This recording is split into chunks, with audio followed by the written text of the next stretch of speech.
Nung dumating po si Kristo, yung pagka-espesyal ng mga Hudyo, putol na po kapatid. Nawala na po yung pagka-espesyal ng mga Hudyo. Gs. 34 ng Gawa.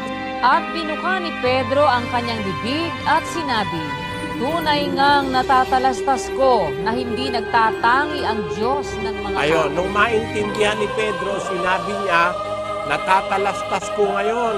Ang Diyos hindi nagtatangi ng mga tao. Tuloy natin yung sa 35. Kundi sa bawat bansa, siya na may takot sa kanya at gumagawa ng katwiran ay katanggap-tanggap sa Ayun, kanya. kahit saan bansa na po, hindi na yung Hudyo ang parang special people lang. Lahat ng tao binigyan ng Diyos ng chance. Nang ang mga Hudyo po ay napatunayang mga swail, matitigas ang ulo, ayaw kumilala kay Kristo, na open po ang daan patungo sa mga Gentiles.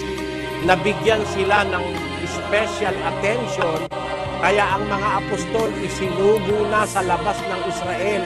Nung makita ng Diyos na ito mga Israelita ayaw tanggapin yung aral, nabuksan ang daan sa mga Hintil, nagpapatunay lang na hindi na ang para bang napaka-espesyal ng mga Hudyo.